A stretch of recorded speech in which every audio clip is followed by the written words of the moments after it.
just wanted to add another point about those dots that you connect, like, because I think that's very true, but it also helps you when you're networking with other people, other entrepreneurs, because when you network, opportunities arise.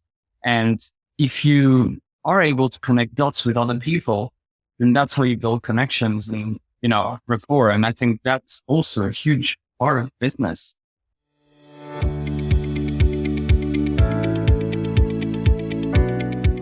Hello, I'm Martin Smith, mental health trainer for entrepreneurs, and this is the podcast Redefine Success, Unscripted Stories.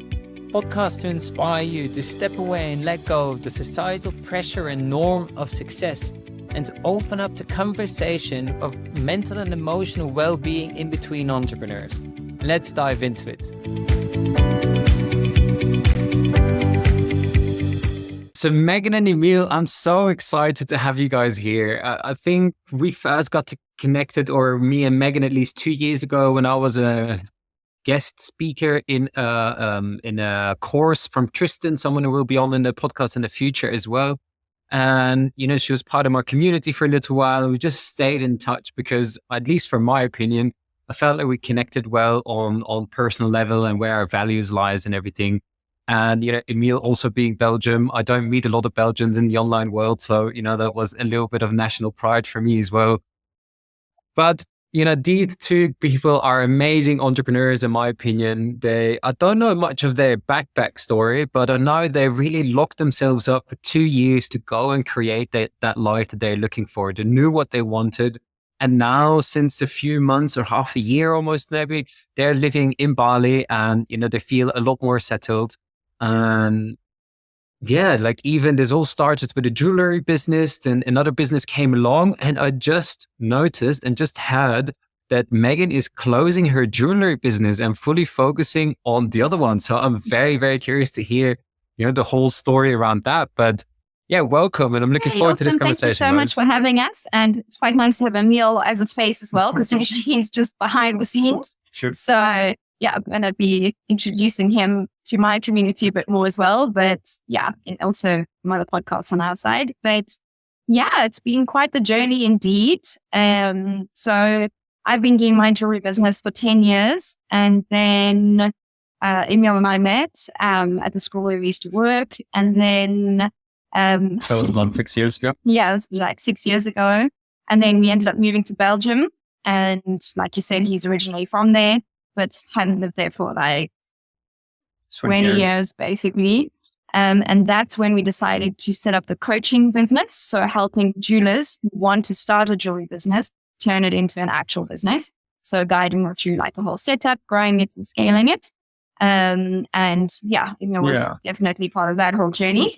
Well, I think it started like, so we were in London together, and then we decided, okay, we want something more from life, right? So we were like kind of getting tired from our day-to-day teaching jobs and just working for someone else, not like working crazy hours. And if anyone who's listening is also a teacher, it's like when you come home, it doesn't end there. You still have to do all the grading. You still have to do all the other work that you can't do in class. And so like, okay, like we need to try something new. So we decided, okay, let's move. Let's do like a big trip to Asia. And let's try and like, try something different. And then COVID happened. So we're like, okay, never mind. Let's wait a little bit. So we stayed 1 more year in London. And yeah, that's when we basically decided to fully focus on the jewelry business and also business. But let's focus, not the story. But anyway, basically in very quick words, the plant business was we run an Instagram account to over 200,000 followers, and we were selling plant related products like propagation stations and all that. It did really well, but then because of COVID, all the shipping got really messed up, and that messed up our ads online and unhappy customers, but no one knew what COVID was. So it was, not so fun. And it was a very stressful Christmas, but and then. But the funny thing to add to that is that like because I had my jewelry business and Emil was like, oh, I love this idea of entrepreneurship. Like, what can I do? Like, I also want to have my business on the side as well. So we were like sitting in the bedroom. We were like, well, I was like, people learn house plants. Like, I was like, hey, we're not going to sell plants because that's a bit like hectic. We don't know enough about plants, but what about things to do with it? So literally like set up a website, learn how to do that. Like just, Google, YouTube, figure it out, set it up, and then started an Instagram, started promoting all of that, and like made 100K in like a year and like 200,000 subscribers on Instagram. Like, oh, whoops. Like we didn't actually intend for this to be so successful, but it kind of just happened.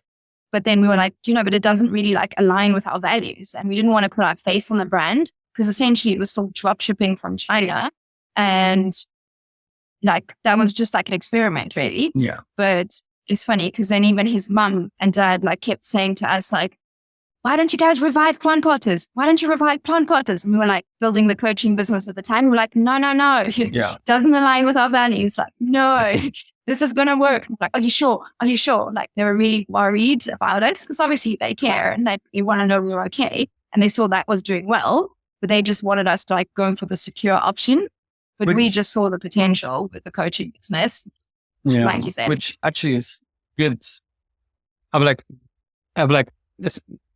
If I can interrupt there for a moment, because Alec, I see there's a lot of passion and a lot of desire to share, and that's amazing because there's nothing more I can ask for my guest. But just to rewind there a little bit as well, because you straight away dived into your journey a little bit. I would really love the listeners to take notice of what is happening there, because you guys had your teacher jobs, you had there's not a real 9-to-5, but let's call it a 9-to-5 as it's a normal job.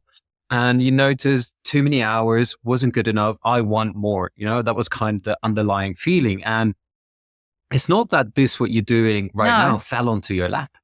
It took certain steps. There was, okay, first we're going to try this of drop shipping. Then we're going to try this. We're going to try this. You guys were experimenting. And even though you had 200,000 subscribers or followers and you made 100K, you still said, and I think this is a very important thing to take away, also looking at the previous episodes, it didn't align with your values. And so, because you said you were sitting in Belgium and you were asking yourself, what do we want? What does Emil want? We're going to go to Asia. Because this podcast is, of course, all about redefining success. I would love to hear from you when you were in that moment of being in Belgium, sitting there, or in London, sitting there during Corona, and you were thinking, we want more. What were you thinking about? What was that more? What is that version of success that you guys were looking for? Between us, I'm definitely more of the dreamer. I like to dream big and have crazy ideas, and Megan usually tends to ground me a bit more. Well, I'm the details. So I'm like, okay, let's take those ideas and let's look at them and then, okay, how can we make them happen? But he's the one who thinks of that. But I think you need both in a relationship. At least it works really well with us where, yes, you do need the great ideas, but you do need someone who's there like, okay, but how are we going to make this happen? And I feel like that's where we think really well. So for me, freedom is like a huge important part of my life. Like I need to, I can't have someone tell me how to live my life. I can't have someone tell me, okay, you need to go on a holiday between those dates and those dates, because as a teacher, that's the only time you can go on holidays when the kids go on holiday. You're not allowed to just go on holiday when you want. And I'm like, why if I just want to go for a week to Malta? I don't know, never. And you just couldn't. And so for me, just freedom of travel, freedom of being where you want, when you want, that's for me very important. Yeah, pretty much the same for me as well. It's also just like, I've always had a problem with authority if I disagree with what they're telling me to do. If I agree with what you're doing and everything, no problem. But if it makes no sense to me, what I'm being told to do, I have such a hard time. Like it just breaks me the wrong way. I'm just like, no, but it should, like, I have too many of my own ideas that someone telling me what to do. And also like I worked with colleagues and, like this one's like hours and hours long meetings that go absolutely nowhere. And I guess you wasted like 3 hours and you've achieved nothing. I don't know, I'm just like so goal orientated and on such a mission, like with my time and with my jewelry business. I was like, right, I have this much time. I need to get this done, and just crack on it, focus and do it. Whereas it's like, it just feels like you're wasting your life with these like pointless long things and just not having freedom to do what you want, when you want. Similar. Which actually kind of, I like I like what you say there, Megan, of you need to understand why you're doing it, right? Of you need to see the point in doing it. There's this book, and it's a really good book recommendation for everyone. I can't come up with the writer now, but it's called The Four Tendencies. And it talks about the four different ways of how we deal with expectations. And what you're saying is you're a questioner. Like you're going to question everything until you understand why you're doing it. Otherwise, you're not going to do it, or you really struggle doing it. And so for everyone that struggles with expectations, this book could be a really good recommendation because it helps you understand of how you deal with expectations and learn how you can use that as a superpower instead of it sometimes limiting you. I'm like, you both are saying that freedom. So when I asked you guys, what does a successful life mean? That's that freedom. Emil, you were talking about that location freedom, that time freedom. For you, Megan, that freedom of going in my own direction, doing what I want to do. How important is freedom when it comes to feeling successful for you guys? I think it's probably number one, at least for me. Yeah, definitely. Like money, sure, is important, but if you have money but no freedom, that doesn't work for me. Like I would rather have the freedom over the money. And I think that's why we moved to Bali, and we can to Bali is because we're so free and we can work from a computer, we can work from anywhere. And we get to meet really interesting people here, and we're free to do that. But also like for me, like when I'm feeling horrible, like I don't feel great and I can just take the day off or take the week off. I really like that because that's kind of like what I really wanted, because like feeling horrible and TMI, but like I have horrible period. And I'm like that having to teach classes with like loads of kids all day long when you're feeling like death is literally like torture. Like that was like a real strong motivator for me. It's just like, nah, I'm good. Everything's fine. Everything will keep running. You'll still keep making money. You wake up in the morning and you've made sales overnight. Like you've got new students. Like that's just really like top-notch success for me, in my opinion. Yeah.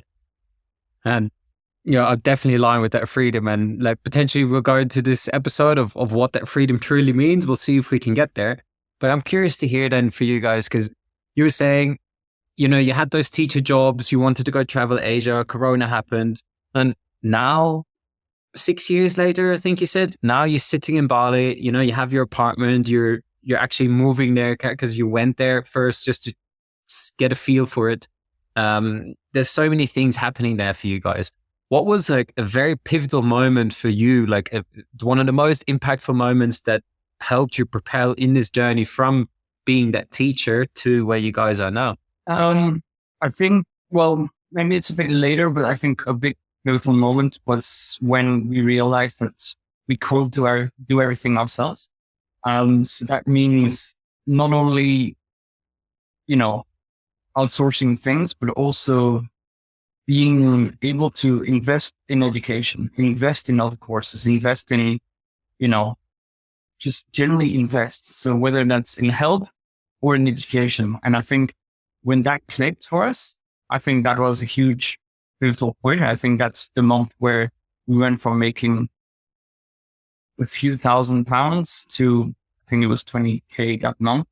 Just because we were like, okay, great. We need to shift our mindset and we need to get help. And when we did, it definitely changed things. So, because it's all kind of boils down to like the fact that when people are getting started, you don't know what you don't know. And that's the thing is you're like, oh, no, and you're going along thinking everything's hunky-dory and easy, but you have no clue where your holes are and like where things are falling out of your bucket.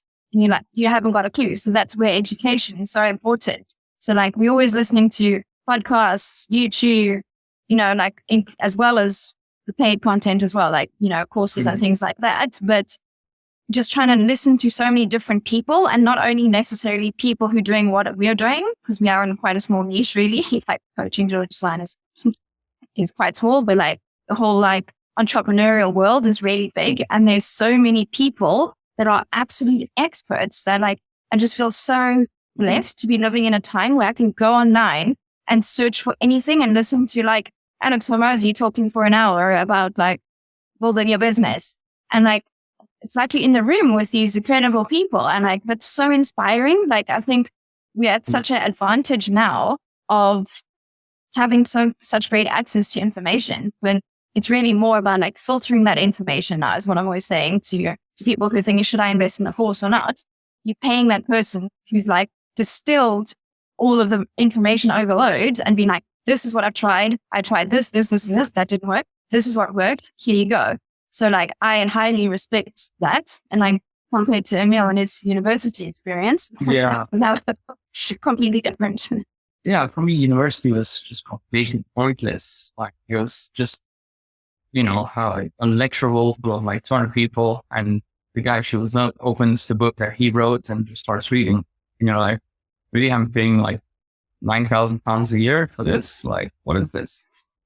And yeah, no. So I think university is a whole other conversation, Yeah. but yeah. Oh, it's I like what you said. I obviously outsourcing, because when you talk about time freedom, once you get to a certain level and you make a certain amount of income, go and outsource, because it's going to save you time to focus on the real things. The 80-20 rule. I'm pretty sure that you know about this, and everyone should know about this. But the thing I'd love to dive into a little bit or hear a bit more about, I read it or I heard it in a podcast the other day of entrepreneurs. But how did it, I don't know his exact words, but it came down to entrepreneurs are not necessarily better people or know more. What entrepreneurs do is they just learn so much that they have more dots to connect. And so if we stop learning, we only have a limited amount of dots to connect. And it's not that we're going to use all the information that we will learn, but according to what we are looking for, our version of success, our direction, our destination, the more dots we have to connect, the easier it is going to become to connect them. And so that's why, like, what you guys are saying of keeping on learning, I think is such a pivotal and like important thing. So if you guys want to share, and you might not know exactly, except for like your university years, how much have you invested in your own education, like business wise and mental, emotional health, all of that over the past 6 years? I just wanted to add another point about those dots that you connect, like, because I think that's very true, but it also helps you when you're networking with other people, other entrepreneurs, because when you network, opportunities arise.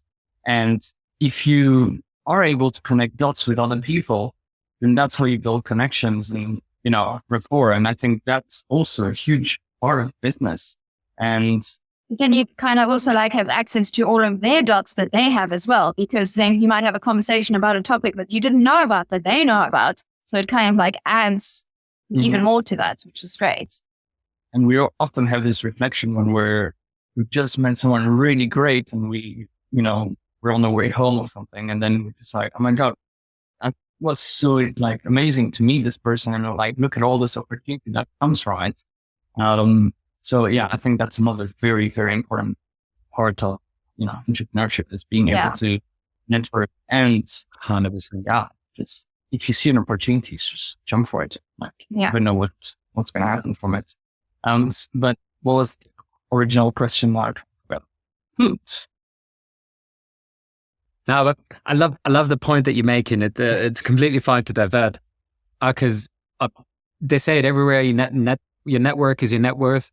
But the more you do networking, the more you realize how true that actually is. Because I can't, like, the amount of clients that I've got, they've even stopped going hard and posting content online because I feel like I'm fighting for the attention of people. And if I just talk to one person and that person might know someone, that person recommending me is worth a lot more than 100 posts.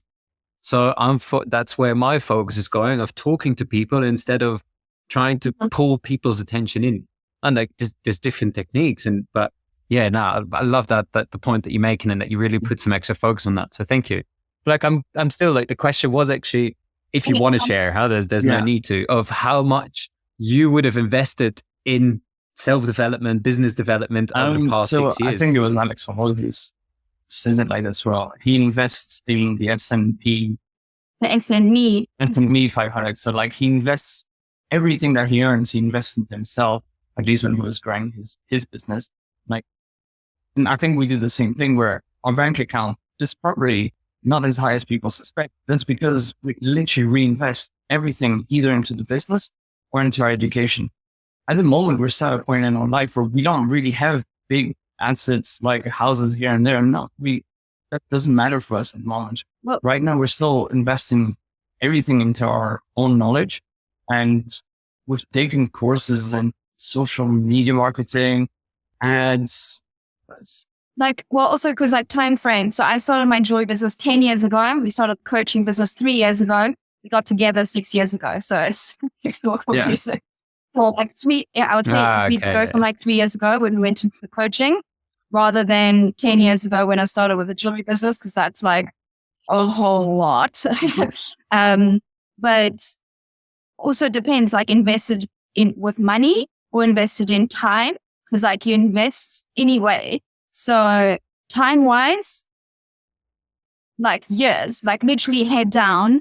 No, thank you to parties. No, thank you to going out to restaurants. No, thank you. Like sacrifice in that sense, like head down. So I don't know how you can put a price on that really, but we just knew that the business needed that attention and it was going to be hard work in the beginning to set up.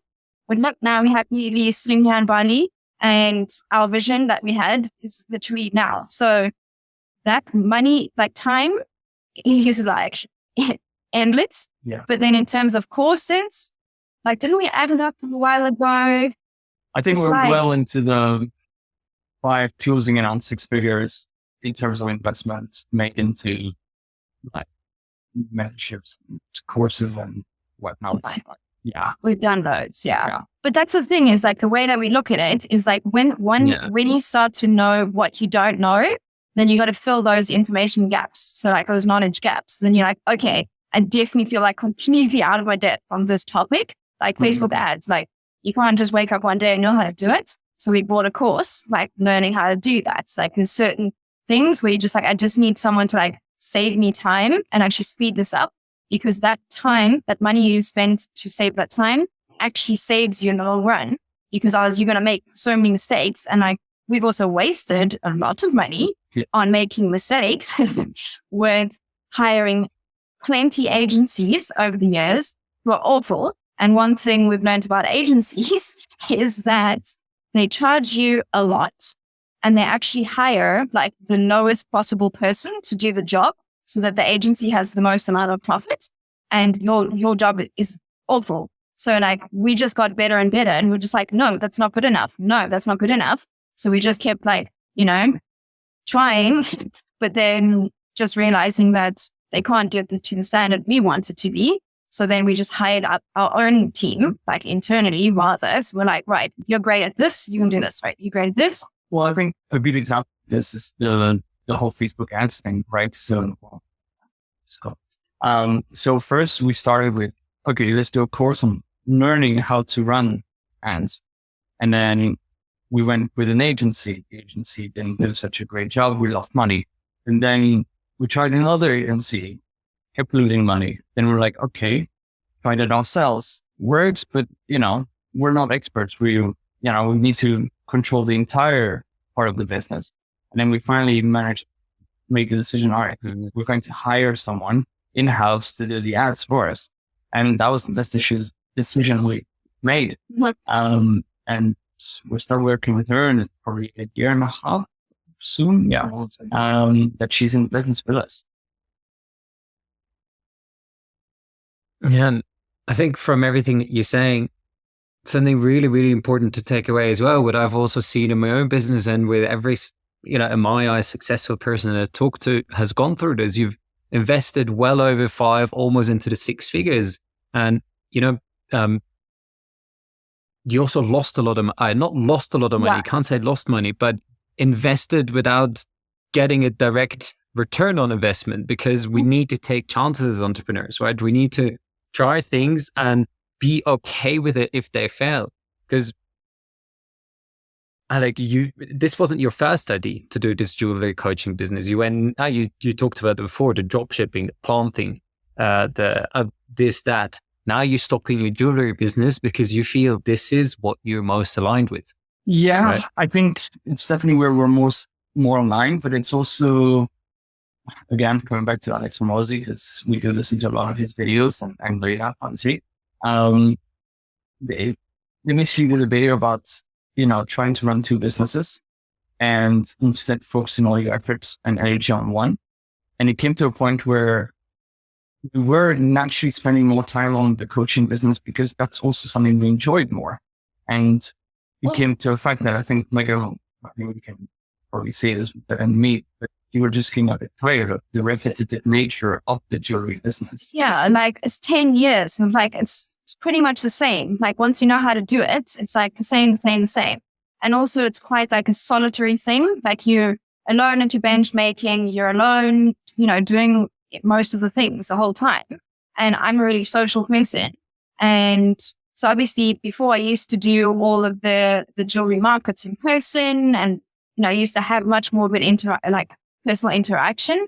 But then with COVID, then, everything closed down. And then that's also kind of when we got the idea to maybe because I also used to teach jewelry making workshops before COVID.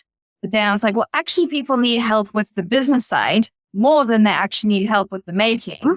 So why not offer that? And also I love teaching, I really do. But I'm sure you've heard of Ikigai, which is your reason for being or whatever, something like that. It's a Japanese thing. And basically I literally looked at it, was with Tristan actually. I was like, oh, coaching is literally my Ikigai. This is why I love it so much, because it's everything overlapping that I enjoy. So that's also kind of where I realized as well that I was holding on to the jewelry business for the wrong reasons. And the main reason was fear of judgment of what my students, like the jewelers, are going to think of me teaching them if I'm not physically running my jewelry business at the moment. And then I was like, well, do you know what? My 10 years of running it, all that experience isn't going to go away overnight because I suddenly closed my jewelry business.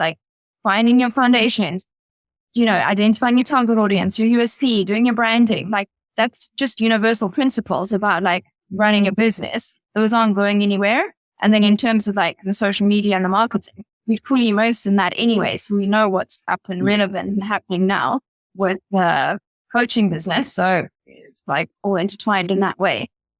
At the end of the day, running a business, most businesses, they just kind of look all the same. They all have the fundamental. Yeah, the foundation are the same, right? Yeah. And I think we don't look to have an active jewelry business to know what we're talking about. I think we have a lot of experience. The students in the academy, yeah, they know whenever they come to the group calls, they know that I know what I'm talking about. That everyone always says how much they enjoy the content I put on YouTube and how helpful it's been, and they never thought about things that way. And I love sharing knowledge. I love sharing because I really don't think it's a matter of living in a world where we need to protect everything because it's our livelihood. And also growing up in South Africa, everyone's very protective of what they know and what they have because there's no alternative. No one's going to look after you if you don't look after yourself. Mm-hmm. And everyone's very untrusting of whatever's going on, right? By authorities, government and all of that, understandably so. But what I feel here in Bali is completely the opposite. And this is what we believed until already is you actually gain more from sharing, rather than isolating, providing value, sharing, connecting, everyone just ends up with more. So I really love thinking about things more from an abundance mindset rather than a lack mindset. So whenever we operate, we never in that kind of mindset, which I think really helps. And then in terms of that, what we're moving towards is hosting jewelry making retreats in Bali.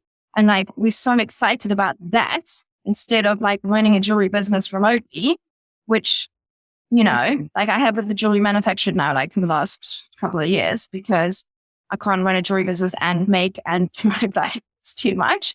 And also I got an injury, so I can't like sit for hours. So I had to like think smart, and that actually Emil helped me with that, because I was still like, no, I must do it all myself. Yeah. But I think lots of things that you guys said there is really interesting. But first of all, the sharing of the knowledge.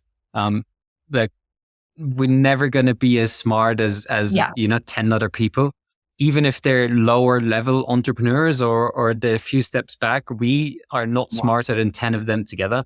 And you know, if we live in a community where you kind of create that, how should I put it, community pool of knowledge instead of, you know, those individual little slots, you're always going to have more.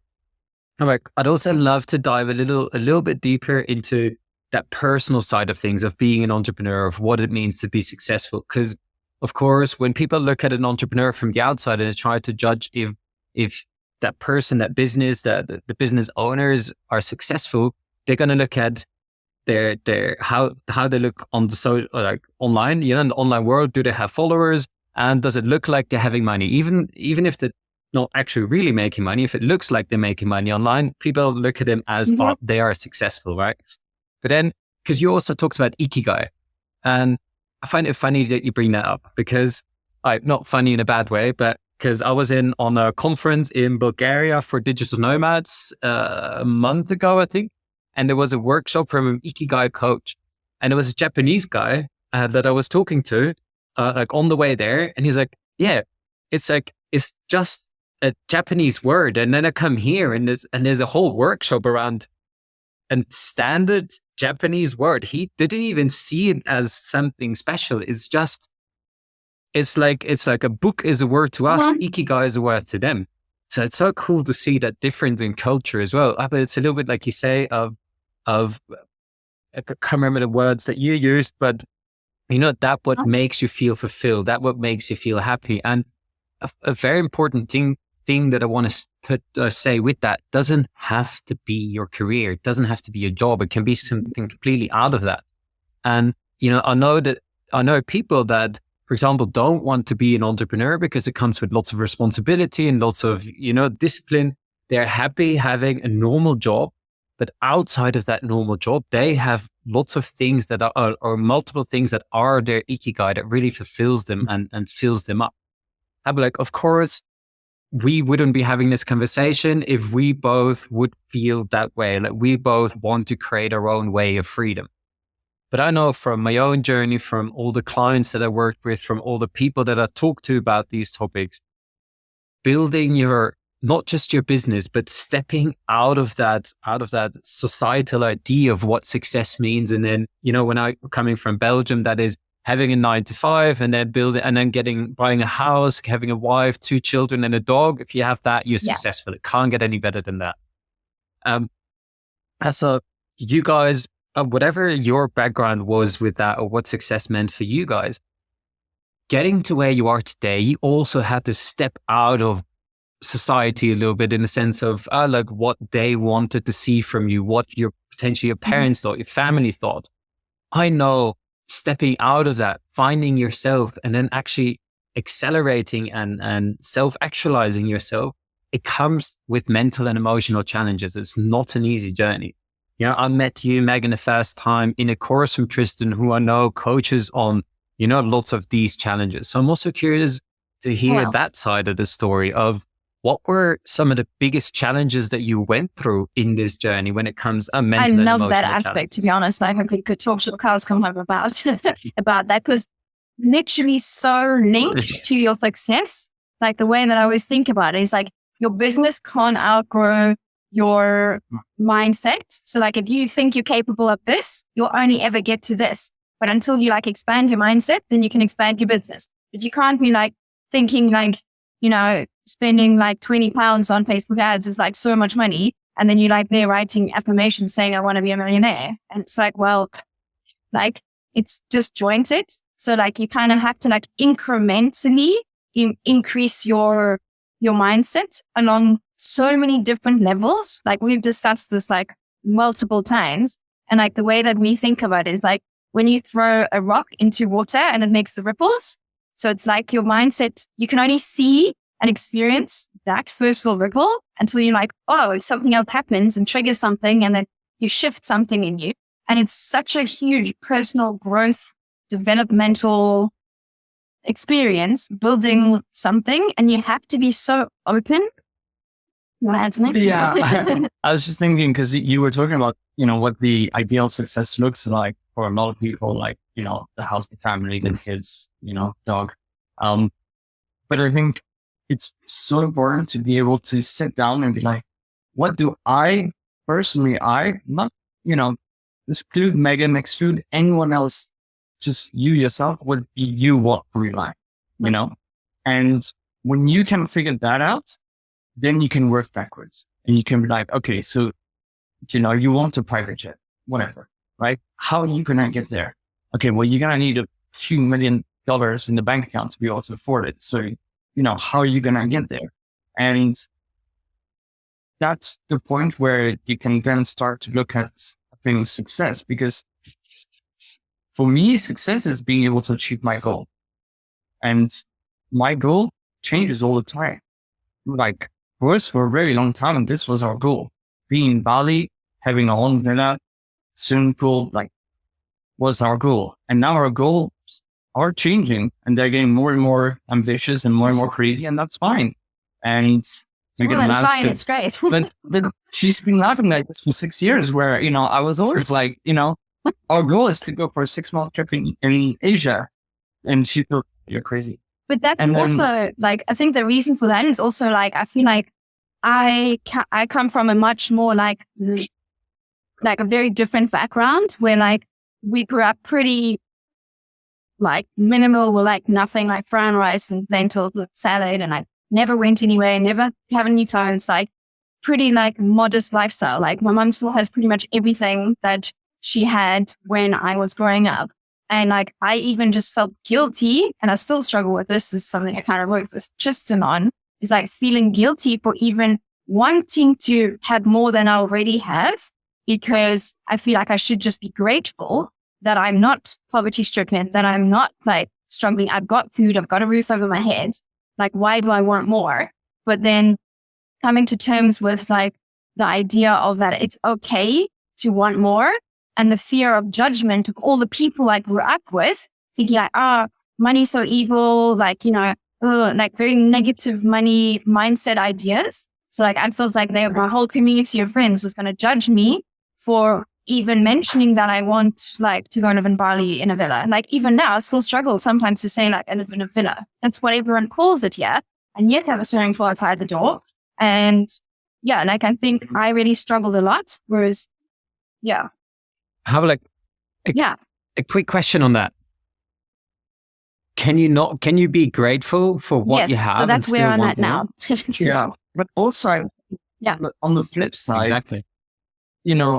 Growing your business and growing what we've got and wanting more also comes with us helping a lot of people.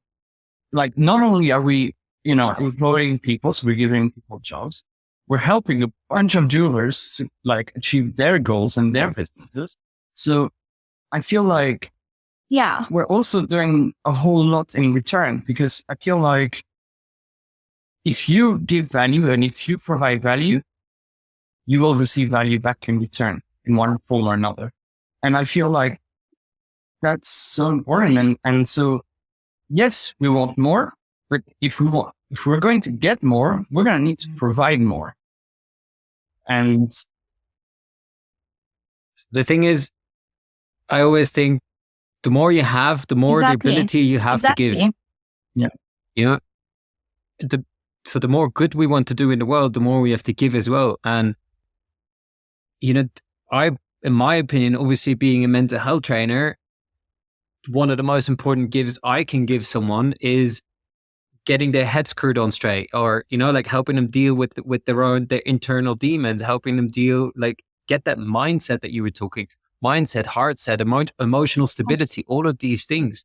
And like, because we talked about the business, the whole deal. And, you know, of course, that's also an important part.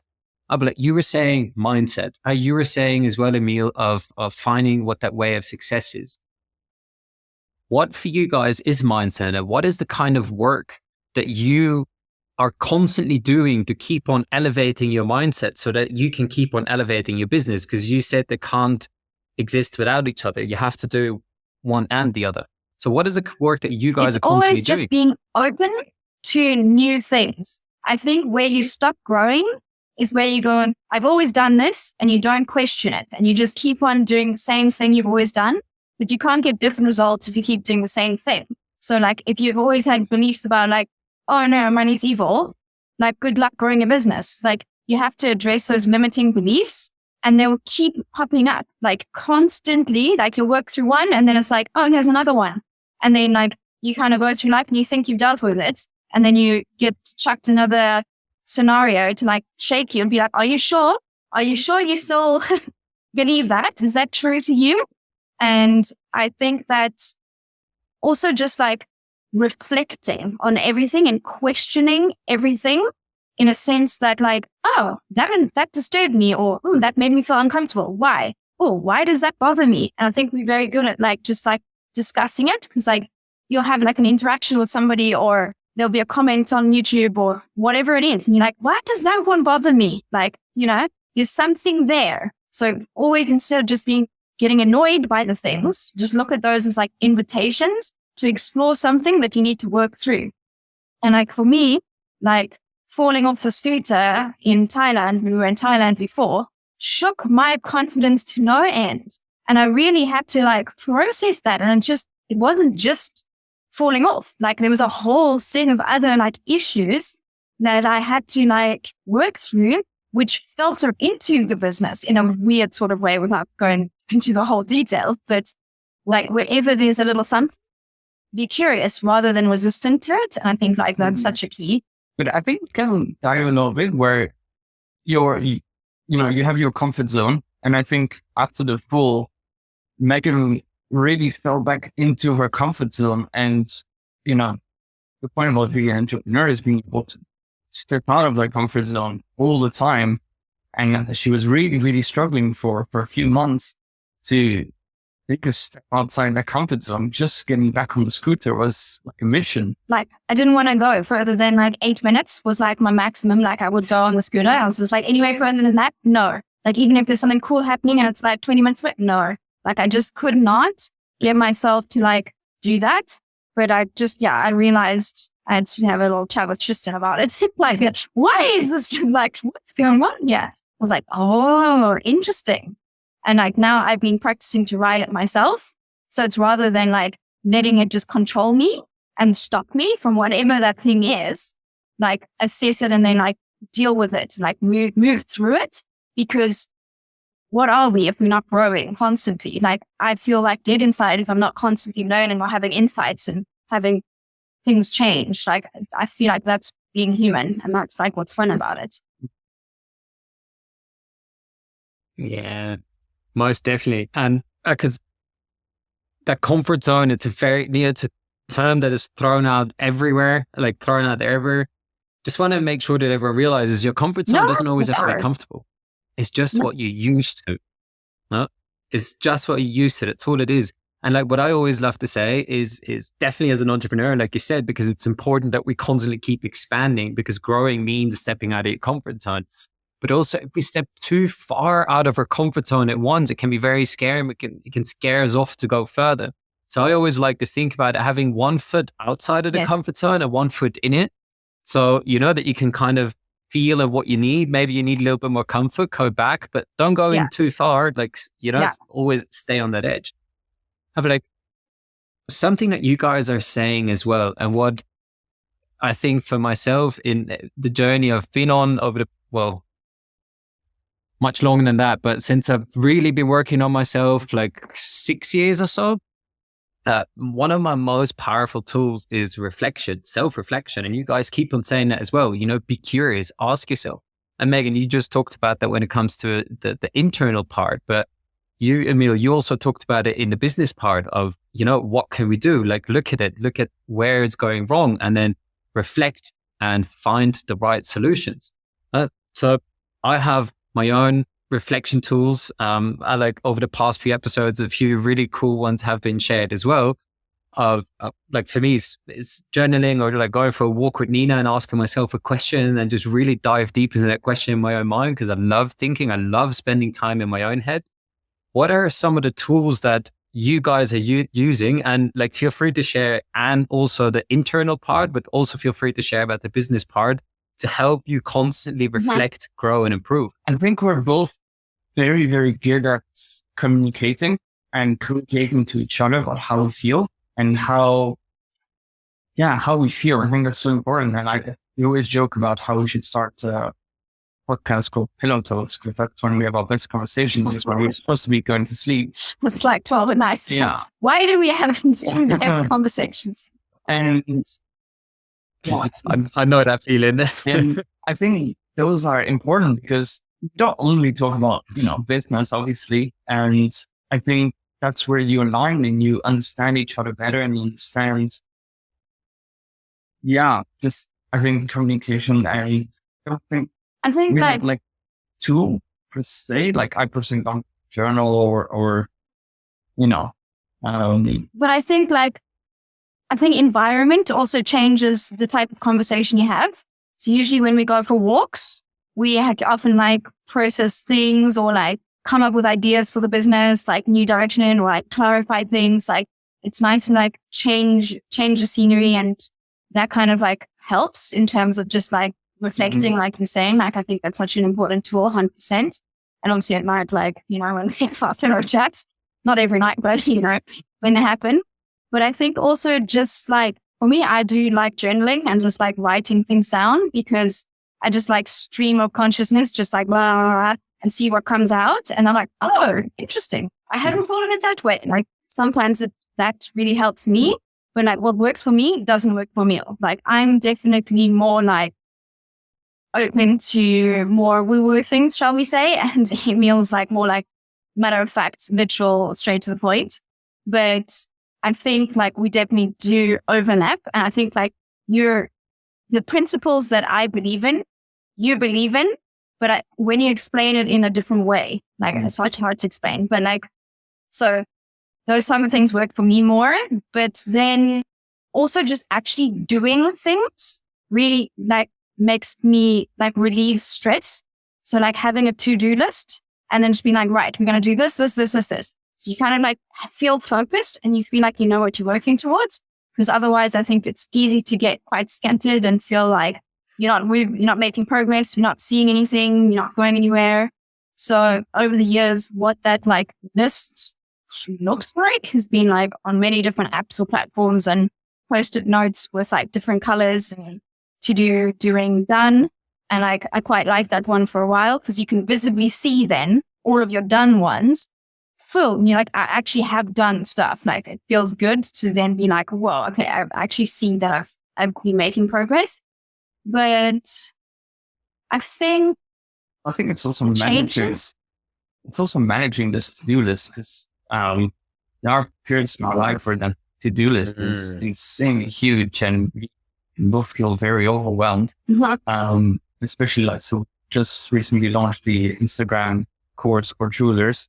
And prior to that that to-do list was insanely big, fix the website, add the course onto the website, do this, do that. Create the course, fill the course, edit the course, upload the course, promote the course, do the email sequences, like go on social media. But that's so that to-do list, goes up and down, and that's life as well. Like go through really busy periods, and now I feel like we're a bit of a lull, not lull, but like we're planning the retreats, which is a lot more fun, and I think that's also nice. I think there's a lot of very good stuff in what you guys shared there. And, I want to circle back to those to-do lists as well, but first to go to that first part of that reflecting of, I think you made a very valid point. It's something that I share or very often as well, there is not a one shoe fits all for tools or techniques, or because for example, I scream, journaling is super powerful, but I do it maybe once a month. I'll do it when I'm, when I really can't figure it out in my head, then I'm going to write things down, and I always get a very strong solution.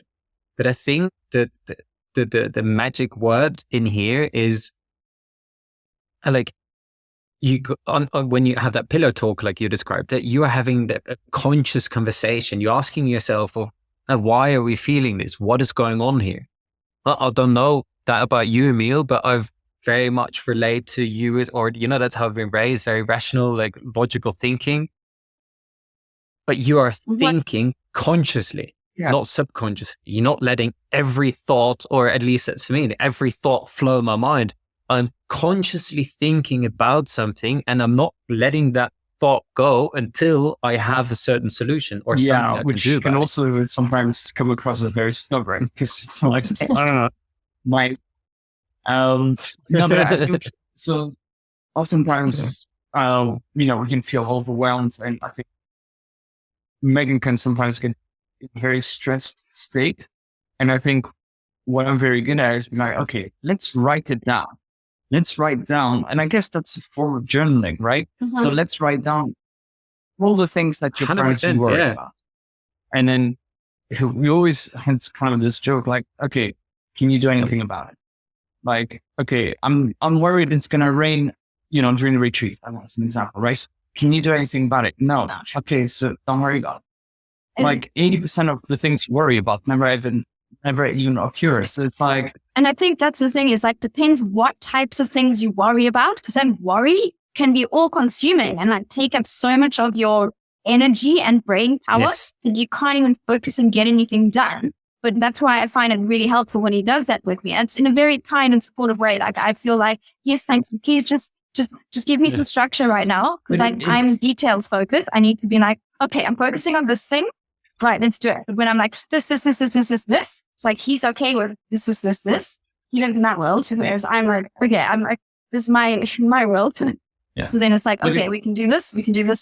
Okay, now I know what to do. In a way, it's like you're, uploading all of your things that are in your head onto a piece of paper or Apple, whatever you want to use.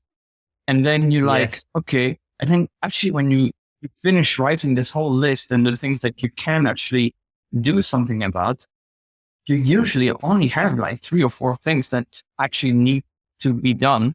And you're like, gee, it's not that bad. Yeah. And or otherwise, go ahead. It's like,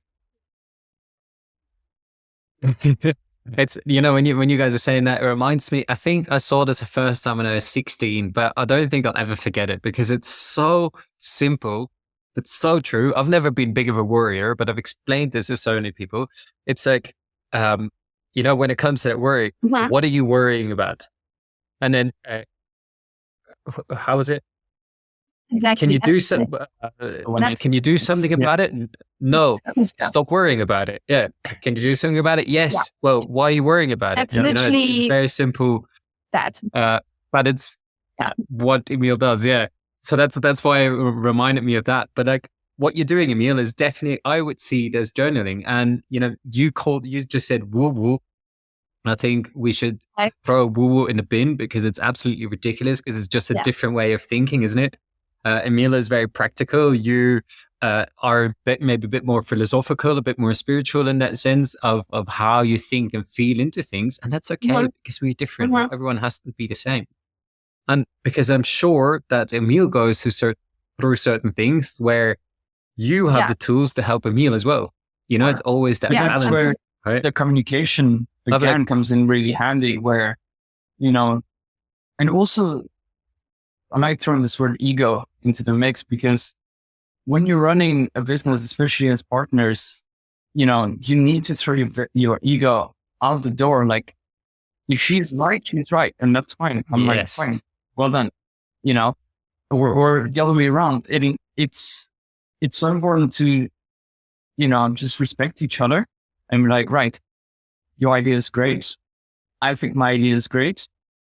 let's talk it out. Let's see which one we think is best. And sometimes, it's not that we disagree, but sometimes you just have to be one of us has to be like, okay, let's go with your idea and I'll support you 100% because, I want your idea to succeed anyway. And it's not like a him against me kind of situation ever. Like we're like a team and we're building this thing together. So like we usually go with one who feels most convicted that they're right. If the other one's like, I think this, but I'm not like super sure. Like say Emil has an idea, then I'm like, okay, tell me why you think that's a good idea. Explain the logic behind their thought. Because I think this, but maybe actually you got a point that I missed. But then at the end of the day, we're like, okay, cool, let's go. And yeah. Especially when we're hiring people, I think that's very important. Because obviously during the interview process, we're not exactly talking to each other about the interviewee, doesn't quite work. But, I think there was one time where there were two candidates that, we both kind of thought, okay, Megan was thinking one person, I was thinking the other person. And then we went into the second round interview with these two, and then we came out with like a strong, winner. And it was interesting to see okay, so both heading one way and that's okay. But I'll explain why I say that. But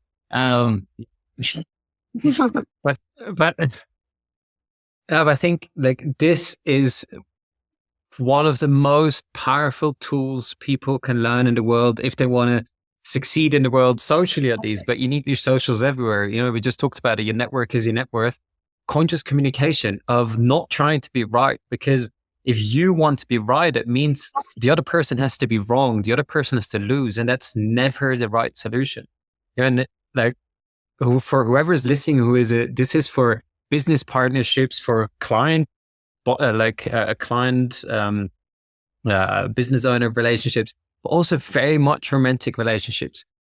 Yeah. If there is a problem, I think you definitely have had this example before. If there's a problem and the problem is standing in between you, you're going to fight against each other over the problem, but you're not trying to solve the problem. You're just trying to win or lose. So instead, put yourself, visualize sitting on the same bench and looking at the problem and, okay, together we're going to find a solution. That's such a different way of looking at it. Because also that's pretty much how we do it.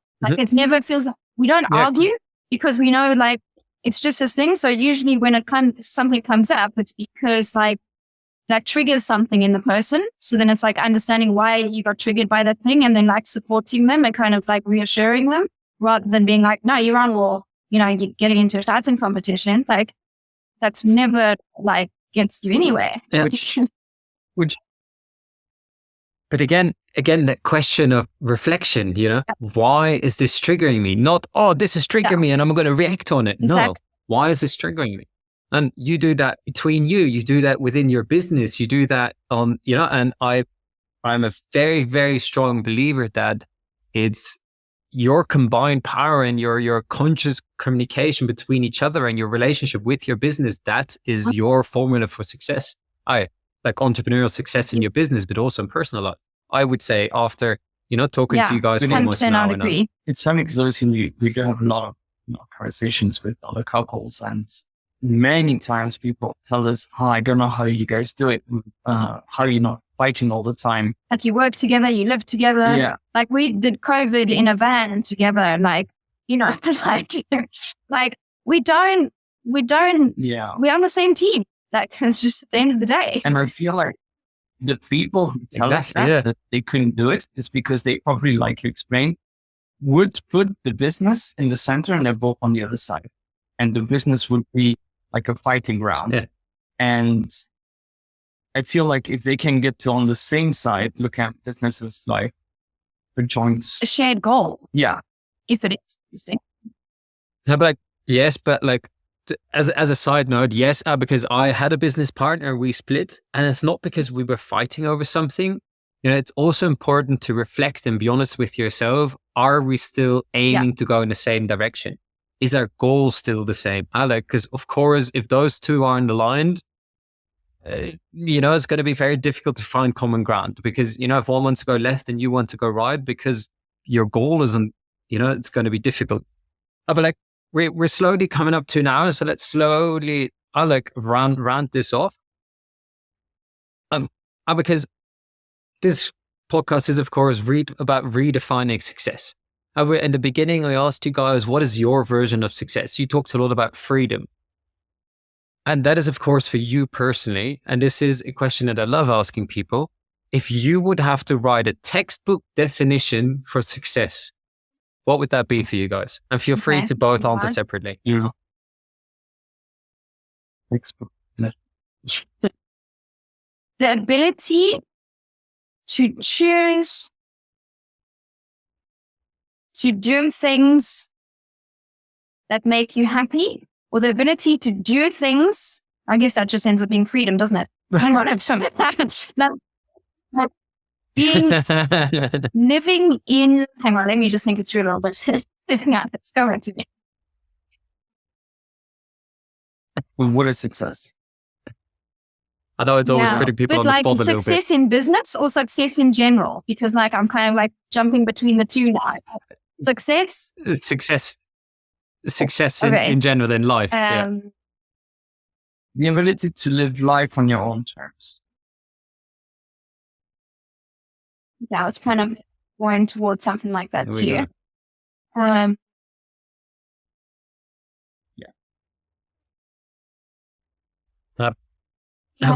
I like that a lot because it comes down to that freedom as well. And, because I heard you say the ability to choose, right?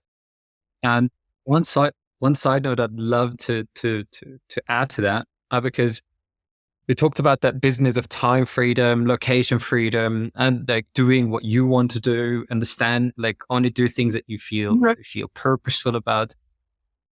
One part of freedom, I think, is very often forgotten, and it hasn't been mentioned here, and I left it out until the end to see if it came up or not. This was kind of, I like the ability to choose, because the ability to choose is not always a monetary thing.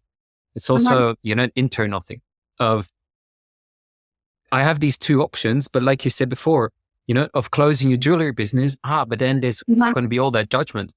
But it's the ability to let go of that judgment and still choose what feels more aligned. And I call that exactly what I was literally going to say was the ability to live a life where you feel aligned with whatever it is. Mm-hmm. I think that's kind of resonates with me, because it is that's why I was doing the business, aligned with what is important to you. And that can cheat. Exactly. Well, because for the jewelry business, that was aligned, but now it's not aligned anymore. So having the ability to choose to follow a path where things do feel aligned, I think is kind of, that's great. That's success. Definitely. And so, and for the people that have been listening to previous episodes, I don't know, maybe you start to notice a common theme here, guys. Also, instead of only focusing on, I need to make this much money through my business, start to think of how you're making it and the life you're living outside of it. And, if you are living a life aligned to what's important to you. Because if you think I want more, or not I want more in my goals are bigger, but I want more out of life, this what I have right now is not enough for me. If that is somewhere where you are, or if you have a very successful business, you might be making 10, 20, 30, 40, 50K a month. But if you still internally not feel super successful, then the question here might be to ask yourself, and like Megan was saying, the jewelry business was aligned with me. What you were doing in your business, in your personal life, is it still aligned with your goals, your values, that what's important to you? Yeah. And sit down, even if you don't write or go on a walk, but consciously think about it, reflect on it, ask this hard question. And yes, you might come up with some hard answers that you don't really want to hear, but you need to hear. Because if you're only going to look for confirmation and validation of your thoughts, you're bound to get stuck in life. You need to be able to face the hard truth sometimes. And just like these two beautiful people did multiple times of, oh no, this is not aligned. Oh no, I don't want this. Oh yeah, but here people are going to judge me. Well, it's not aligned anymore, so I'm going to do it anyway, no matter the judgment. And I think these are some very, very important lessons to take away from this conversation as well. So, but like, okay, so you guys are here in Bali now. You I think you just closed your business, or you're about to close about 10 days business? ago it closed. So that's, and I'll be like, Emil definitely was saying, Emil is the big dreamer, like you said before, but Megan is getting really excited about all the dreams. So what is next for you guys? What are the next goals and aspirations for you? How are you going to align your journey even more with what's important to you guys? I can Go for I think like definitely thinking about business in a different way. So rather than us always being in the mindset of like, we need to be doing things and to feel like I'm like ticking my boxes, like, yes, I'm feeling busy, like I'm feeling productive because I'm physically doing things, to shift that to be like, right, like maybe I'm stepping more into a managerial role where I'm like allocating, can you do this? Can you do this? Can you do this? And that is actually, because I was starting to think about like, oh, it's distracting me from what I need to do, like helping people to do their job. But then I was like, actually, do you know what? I just need to let go more of what I need to, what my idea of busy is, because that whole idea of like money for time is already like something we've chopped out, like exchanging money for time. So it's rather about thinking bigger, like even bigger than we are already, in terms of like, how can we now shift things even more again to be in a position where things can just run as well without us having to be there like every day, like doing all this, all the nitty gritty ins and outs. And I think that's why we quite like the idea of the retreats, and then kind of setting it up in a way that it's like, okay, this can be run by somebody else. It doesn't necessarily have to be run by us, and they can happen more regularly, and it can even be like in different countries. Like it doesn't necessarily only have to be in Bali. So it could kind of expand from that, and also separating my name from it, because that's where like the whole me having to be like there all the time is hard for me to separate, because it's like, it's my name, Megan Collins Jewelry, Megan Collins Coaching. So I think it's easier for Emil to step into that role, like it's the business, where I'm like, no, but I feel like it's me as well. And I think it's good to separate it. And I have, but still like that need to be as involved. So kind of like that kind of like next level of expansion in terms of like how we run, I think is the and for me, I think, get to a point where we're the number one jewelry retreat first like company in the world, where anyone who wants to do like jewelry retreats. You see, I giggle because you see how he's just like, number one. I'm just like, uncomfortable. I'm like, deal with that. But then as soon as he's like, the number one, I'm like, no, that's too big for my brain right now. I know. But still you're choosing to pursue it, Megan, and that's amazing. And he's been going on about these retreats for a while now. And I feel like, okay, it's time. Let's do it. But yeah. I find it absolutely amazing. So for everyone who's listening, who is interested in making jewelry, but hasn't started that journey, like Megan has an amazing YouTube channel where you can learn, everything you need to know about making jewelry. If you're interested in a jewelry retreat. So I have the YouTube is that channel. Not anymore? I have a couple of making videos, but my main focus is the business side of running a jewelry business. So generally people that have some skills, or they're learning, or whatever stage of making they're at, if they need help with getting actual consistent sales, I speak all about the business side, that all of that stuff that needs to be done on YouTube and on Instagram. Yes. Great. My bad. My girlfriend is interested in making jewelry, so I only knew that side.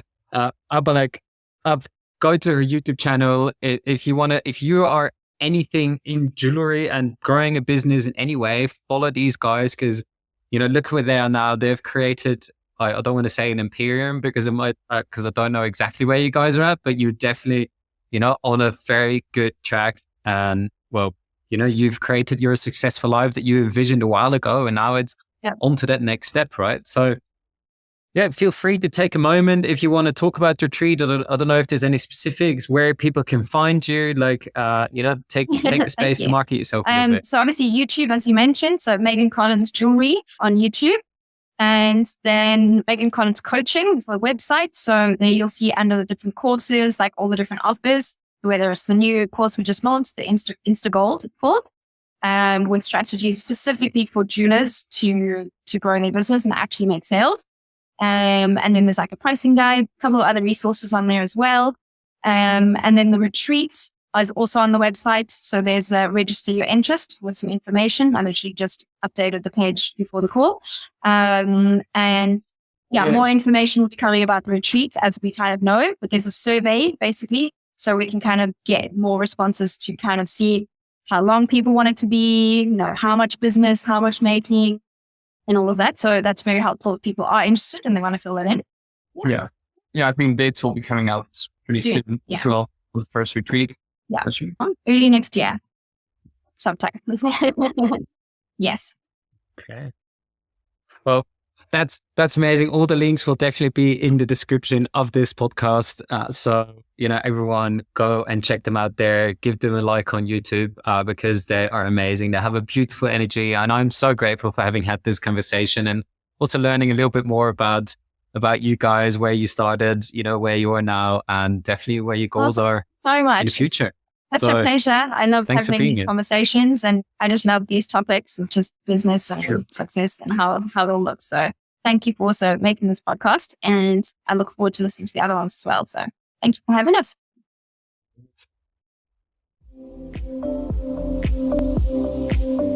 I hope you enjoyed this episode and thank you for listening. If you want to make sure to support us, then subscribe, like, or share this episode with someone that you think would benefit from hearing this story. And if you can't get enough of this content and you want more, you want to connect with more people, make sure to check out the Thrive Tribe through the link in the description. And I hope to connect with you there. It's an entrepreneurial community where personal and professional well-being comes together, where we should have open, honest, and vulnerable conversations whilst also working individually and as a team on our business to grow together as a tribe. So make sure to check out that link. See you in the next episode.